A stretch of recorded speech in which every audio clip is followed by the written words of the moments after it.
Welcome to another episode of the About Mansfield Consumer Advice Series. I'm your host, Steve Casillo, and as we do every Friday, we bring in our financial philosopher. That would be Phillip Washington Jr. He is the executive producer of his own podcast, Wealth Building Made Simple. He's also the CIO, Chief Investment Officer for Stonehill Wealth Management. Today, we are talking about the history of currencies, where it's been and where it's going. Sit tight. This is a good episode. And I first got to start with, I love our pre-broadcast conversations.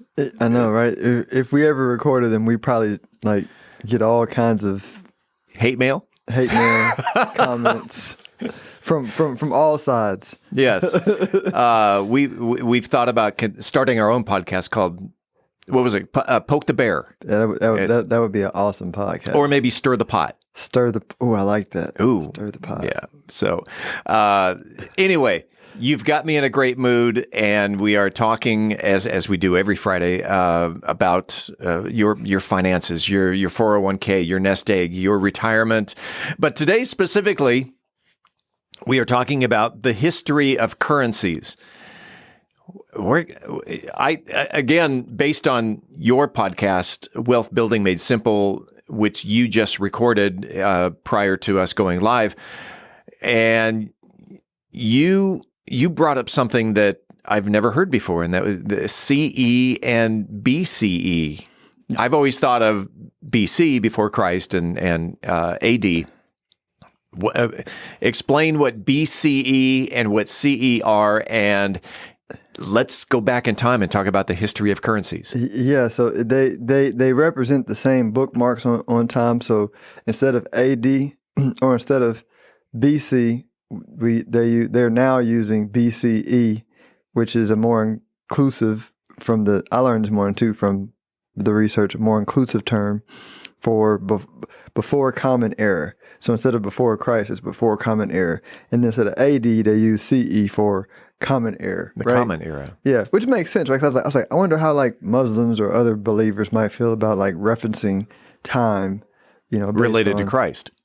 Yeah. So anyway, so that was interesting. But and I went there because I was doing my research on money, which I've done lots of times, but I was getting my stuff organized for this morning. And so one of the things that I do know when I do history research is there's no such thing as a fact, because a fact comes down to perspective, meaning the reason why our court system is set up the way that it is if you have 10 people on the scene, every person is going to have a different perspective of what happened. So just imagine trying to tell a story of history through one perspective and saying it's accurate, it's not accurate. It's almost for sure not accurate. So when I'm looking for when I'm studying history, I'm not really looking for the facts. I'm looking for the principle that works in every time period. Yeah. And then if I see from the perspective of the principle, I can get the broader perspective, right? And so I'm saying it to say, when you look through history, some may say money started in this time period in China. But if you dig deeper, so I that's what I did with ChatGPT. It said, it started in 600, CE, or I think it was a BCE in China or somewhere. And then I said, well, were there civilizations before China, which we know there were? Yeah, Mesopotamia. There was money there too. Or were there civilizations before Mesopotamia?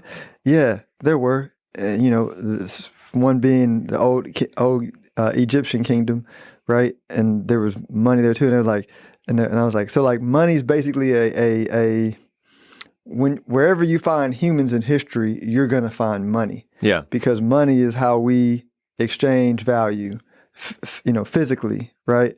Because everything that we have is a physical expression of how we interact socially and emotionally, and so.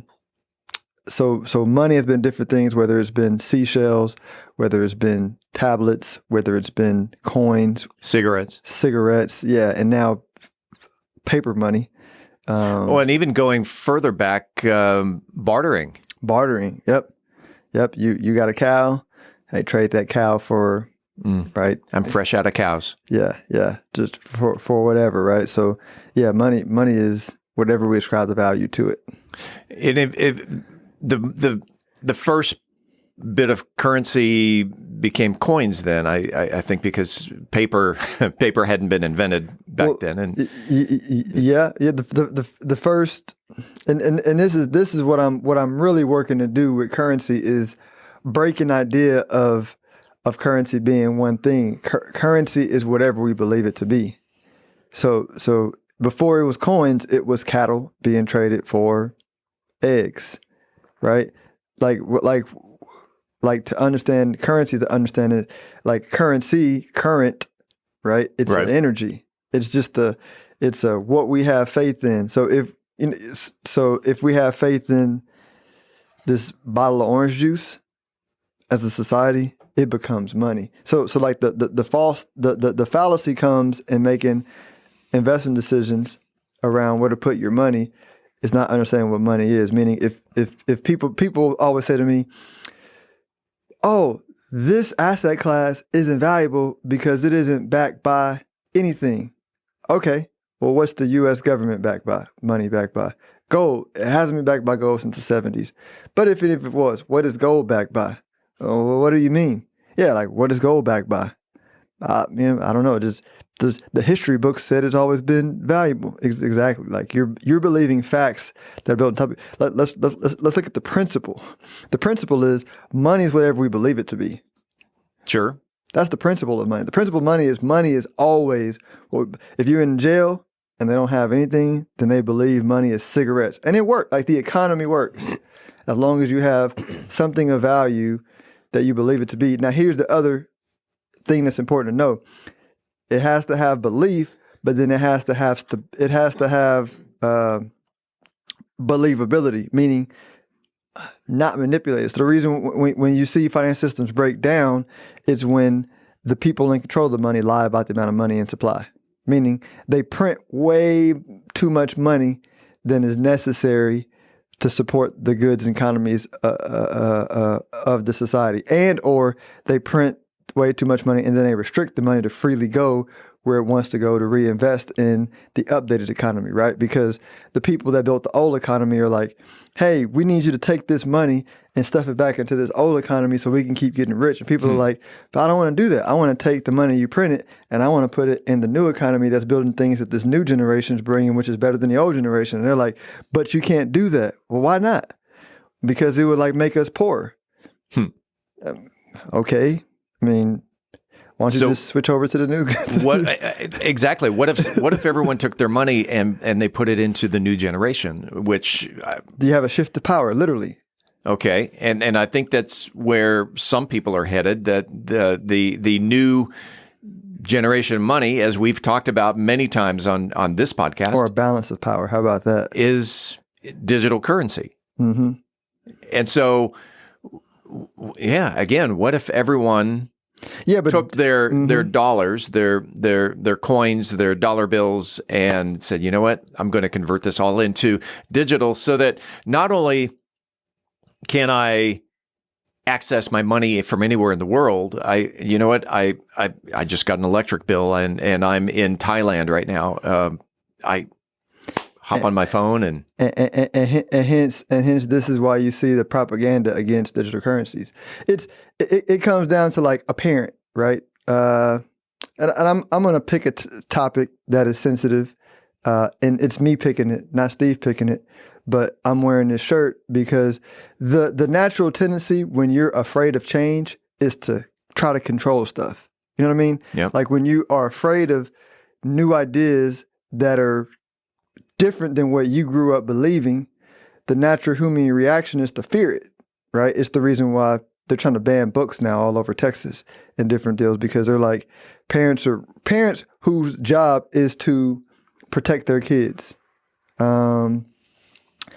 And they say, all right, these are I talking to a friend, I said, hey, the same people, this is the same energy that before there was integration of black people, right? Black people were not it wasn't normal to have black people in your pool or in your school or that just wasn't normal. As a matter of fact, there's a misinterpretation of the Bible, which is the foundation of the culture that we live in, that black people were like less than, right? They were the offspring of an illegitimate kid of Abraham, right? If you really want to get technical.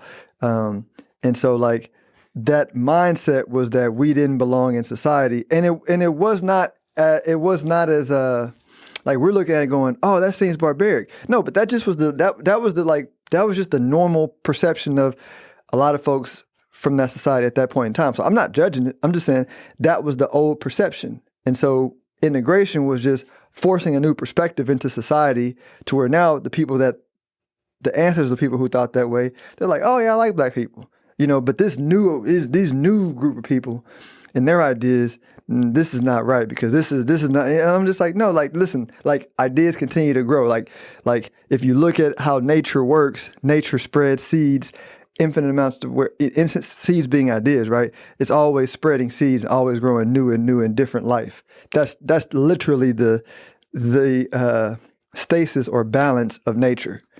And we just replicate it. Keep an open mind. Embrace the future. Embrace the future. Same with currencies. Like this, that's the thing I'm saying.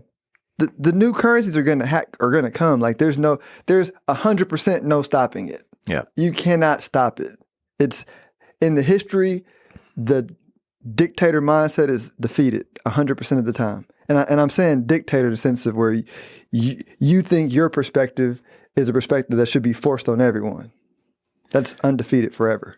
In the minute or so we have left, do you want to recap or should we get right into the contact information? Let's get into the contact information. If someone wanted to have a philosophical conversation about currency or their finances in general, how can they reach out to Phillip Washington Jr.? It is, best way is wealthbuildingsimple.us. I'm starting a newsletter to help people understand how to make money, which is having a broader, open perspective so you can see the future happening in your face and make lots of money. Enjoy. That's Phillip Washington Jr. We do this every Friday right here on the podcast. In fact, let me go back, show everyone your shirt there. Yeah, I got it at my favorite T-shirt shop in Dallas called Bullzark. It's in Bishop Arts, but it's a lot of them. That's Phillip stirring the pot. And we'll be back here next week as we do this every week. And Phillip, have yourself a great weekend, and we'll see you next week. See you next week. Thanks. We appreciate you listening to the About Mansfield Consumer Advice Series. By the way, if you own a business and you are interested in being a part of the Consumer Advice Series, if you have the knowledge to give information in 10-minute increments to the consumers, shoot me an email to info@aboutmansfield.com. Again, that is info@aboutmansfield.com. We'll tell you how we can get you all set up. Appreciate it. We do it again next week right here on the podcast.